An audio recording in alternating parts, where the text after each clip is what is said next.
podcast? Why your VO3 AI fails? Alex, hey everyone, welcome back to the Banana Thumbnail Podcast, where we bring thumbnails to life to crush the competition. I'm Alex Rivera, and today we've got something really cool on the docket. Absolutely, we're diving into why so many creators are struggling with their VO3 and Kling AI videos on TikTok. This is going to be eye-opening. For sure, so let's get right into it. A lot of creators are pouring money into these high-end tools, and yet they're still getting ignored by TikTok's algorithm. It's a real head-scratcher. Yeah, I can totally see that. What do you think is going wrong for them? Well, first off, TikTok doesn't care about 4K resolution. I see so many creators stressing over the highest quality settings in VO 3.1. But the reality is, TikTok thrives on 1080 by 1920 content. It's like trying to use a Ferrari engine on a golf cart. That's a wild analogy. So it sounds like they have all this power, but they're not using it correctly for the platform? Exactly.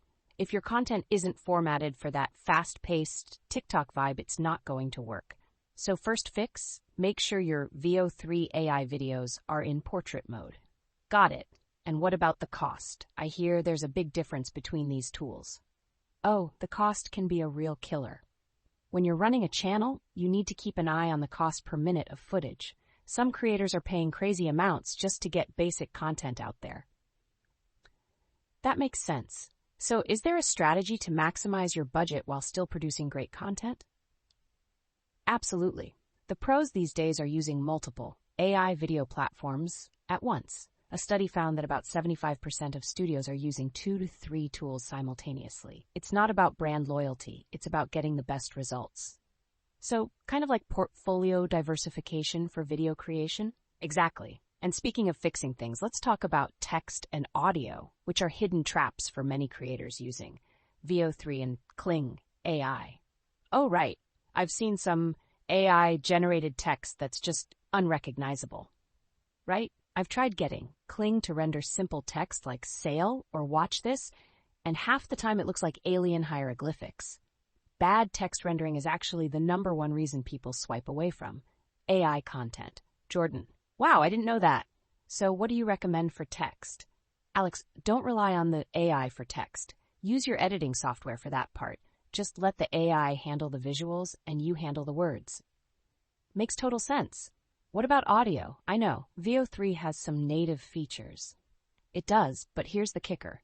TikTok wants trending sounds. If you use audio generated by VO, it can mess up your chances of getting categorized properly by the algorithm. So it's better to mute the AI-generated audio and layer in those trending clips instead?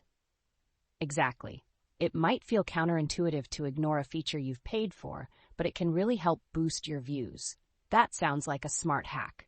Now, speed is another big issue, right?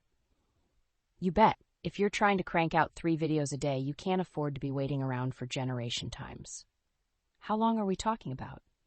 With the free version of Kling, I've been stuck staring at a progress bar for hours. It's brutal. If you're serious, you need the paid tier, which takes about 5 to 10 minutes per clip.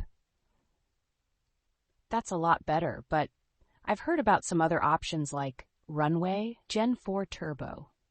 Yeah, Runway is lightning fast. It can spit out a video in just 30 seconds. But remember, it comes at a higher cost per minute. So it sounds like you have to balance speed and quality pretty carefully. Absolutely. Here's the workflow. I suggest start with a fast, low-quality generator for your ideas. Then draft in Kling AI for the bulk work. Finally, polish your hero shots in VO 3.1 for that professional touch. So that method sounds like it could save a ton of money while still keeping your content looking great. Exactly. Stop trying to force one tool to do everything. Use Kling for the bulk of your work, VO for the beauty shots, and keep your wallet happy in the process. Such good advice. So to sum it up, what are the key takeaways for our listeners? Alex, focus on the right format, mix your tools, and don't let the AI handle everything. Be strategic, and your TikTok game will definitely improve. Well said. That's a wrap for this episode of the Banana Thumbnail Podcast. Thanks for tuning in, and we'll catch you in the next one.